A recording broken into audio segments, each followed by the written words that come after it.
The big clear-up begins after Storm Ciarán, but there are warnings of problems to come with more than 200 flood alerts in place across the UK.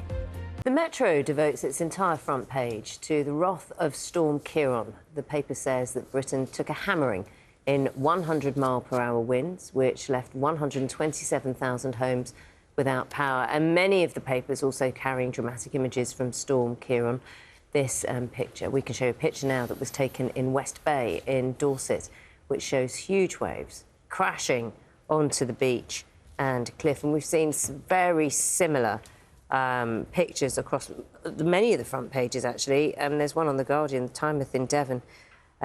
Just the waves crashing in. You see the size of this, just compared, as you can see there, to the person standing probably a little bit too close. As always, you always think the same things. Just don't be there. Yeah. Just don't be in that place. Go somewhere else. The Guardian there focusing on the Prime Minister announcing that tech firms will agree to let governments vet AI tools.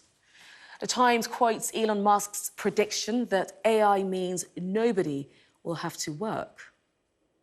That's also the Telegraph's take, with a picture of Rishi Sunak and Elon Musk wrapping up the summit. Now to the Metro then, which goes with the headline, The Wrath of Ciarán there, writing about the storm's 100 miles per hour wind. Now the Mirror splashes the latest claims about former Health Secretary Matt Hancock at the COVID inquiry with that headline there, The Grim Reaper. While the Daily Mail leads with allegations from the upcoming book by former Conservative Cabinet Minister Nadine Dorries. The Express reports on fears by a Tory MP that Armistice Day could be disrupted by pro-Palestinian marchers. Another news, a yellow Met warning for heavy rain is in place for eastern Scotland this morning. And up and down the country, there are flood warnings and alerts after the South Coast and Channel Islands were battered by Storm Ciarán. A wind gusts above 100 miles per hour on Jersey, where schools are closed and islanders are being urged to stay at home today. For now, Jersey Airport is the only open for emergencies and medical transfers. Elsewhere, including along the south coast and across Cornwall, waves hammered against seawalls. Roofs were blown off, homes and trains also coming to a halt. Now, electricity is gradually being restored to nearly 150,000 homes left without power. And at Sky Science correspondent Thomas Moore reports huge areas of the country are sodden and unable to absorb any more water. The wind has died down, but the rain brought by Storm Ciarán will prove a longer-lasting threat. There are dozens of flood warnings across the country where rivers are expected to burst their banks. In Amberley, mid-Sussex, it's not the swollen River Arun that Dave Chalice is most nervous about. It's the water rising up through the ground in the fields around his pub. That is the worry, that the fields are already saturated. Got a lot more rain on the way. And we've just got to hope for the best, really. Do what we can. But sandbags against the door are not going to stop the water coming up through the ground. In Worthing on the Sussex coast, roads have been submerged with local residents desperately trying to clear debris clogging the drains. And travel in Hampshire and many other southern counties has been slow. Storm Ciarán will almost grind to a halt over the UK with bands of rain just spiralling over the country. That will bring a lot more water to an already flooded landscape. A map produced by the Environment Agency shows how the dark area where ground is saturated with water has spread across Wales and England during one of the wettest Octobers on record. And Scotland, too, is braced for another deluge from Ciarán, so hard on the heels of Storm Babette. So some of these heavy rainfalls are potentially worse because we've got a bit of a warm ocean at the moment, which means that we're picking up more moisture in those storms and then dumping them down over the land where we're all living. So there's a really complicated mix of things going on here, where the jet stream has chosen to be at this particular moment. And so lots of those factors all rolled into one means that we get really heavy rainfalls from some of these storms. Storm surges and high waves are also putting at risk low-lying coastal areas. In Climping in Sussex, the Environment Agency has been shoring up flood defences. Whether it's from the sea or from the sky, the water just keeps on coming. Thomas Moore, Sky News in Sussex. Let's talk about the weather. Storm Ciarán has caused a big impact across the UK. If you want a little indicator of that, this is what's inside Lido in Plymouth normally looks like. So there you go. I'll stand out the way so you can get the full effect. Looks lovely, doesn't it? And then I think we can see it change. See what it looked like yesterday. You see the size of the waves, the scale of the weather that came in. We saw correspondents all over the south, really, seeing just how difficult the conditions were. And we know from Matt this morning, people are still picking up the pieces, really. It's not just the south coast of England that's been affected in Northern Ireland.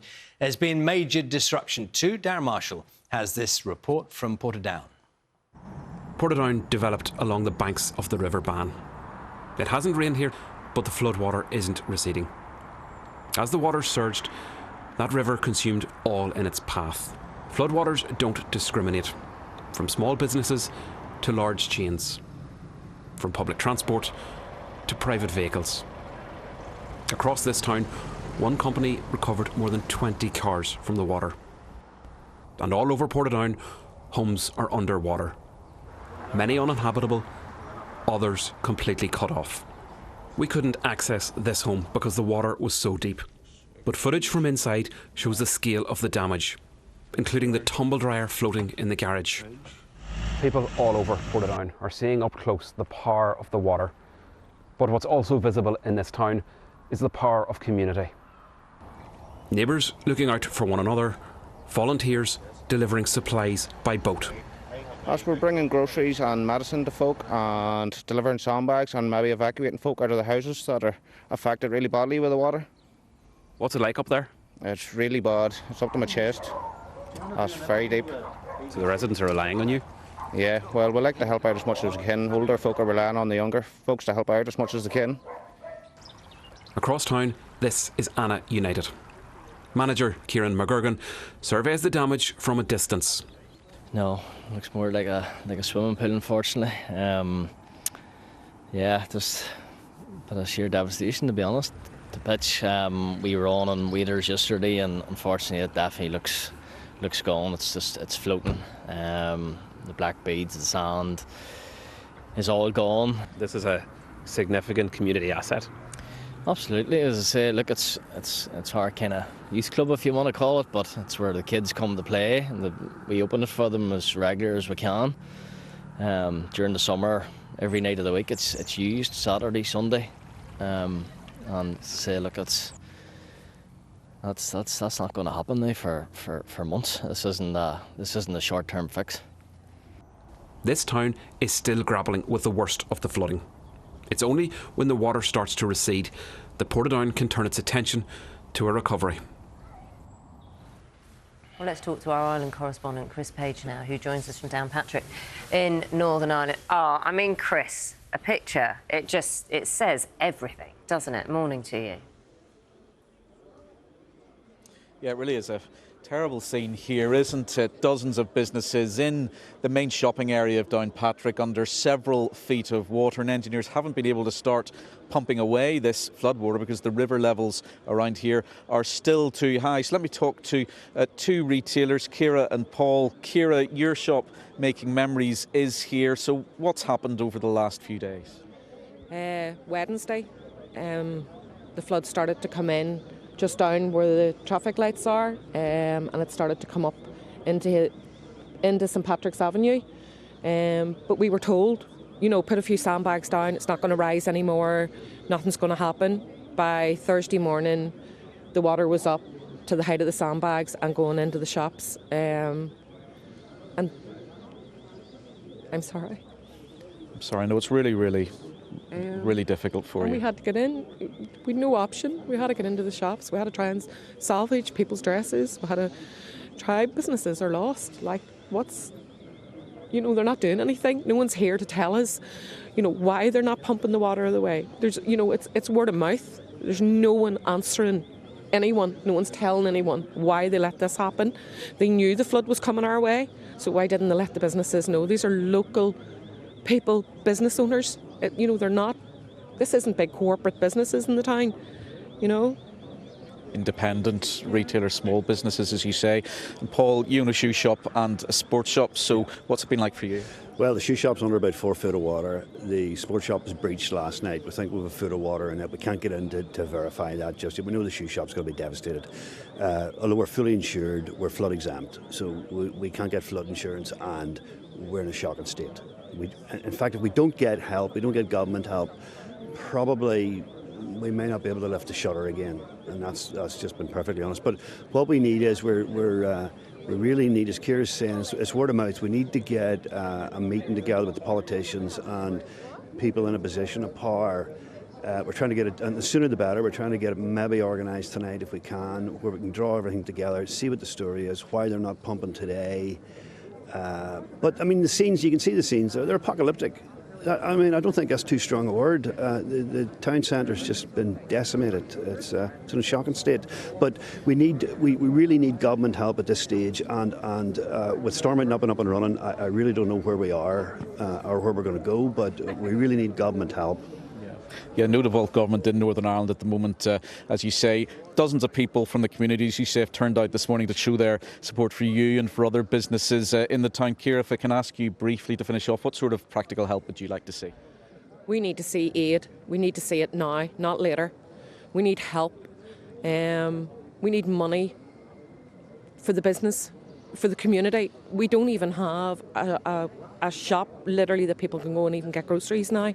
So it's not just the shop owners themselves, it's the actual whole community of Downpatrick and surrounding small areas that depended on the town centre.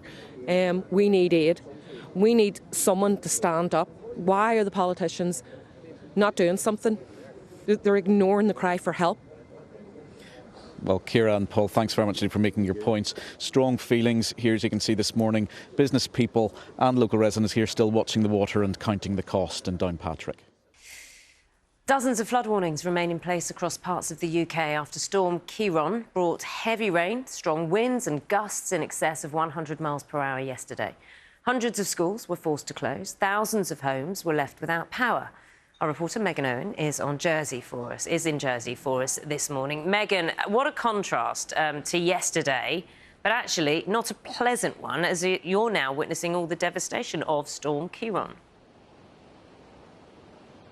Morning, Naga. Yeah, I mean, the conditions have calmed. The sea was like a mill pond this morning, and yet look at this. I mean, this is one of the worst affected areas in Jersey. It's an estate where there was a tornado which came through with the high winds during the storm, and we can see there's a wall crumbled down behind me. There are car windows smashed.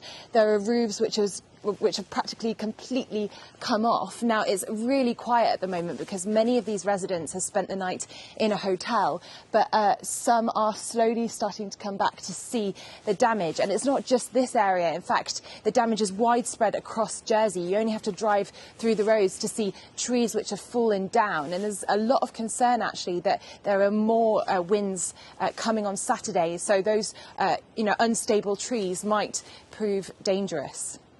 Megan, thanks very much for the moment. Megan Owen, who's in Jersey. Let's take you over to Pevensey Bay in East Sussex. That's where Vincent McAviney is. And Vincent, I've been seeing the bulldozers, I think, I'm not quite sure which is the difference, but cleaning up the mess on the beach, the devastation on the beach. Morning.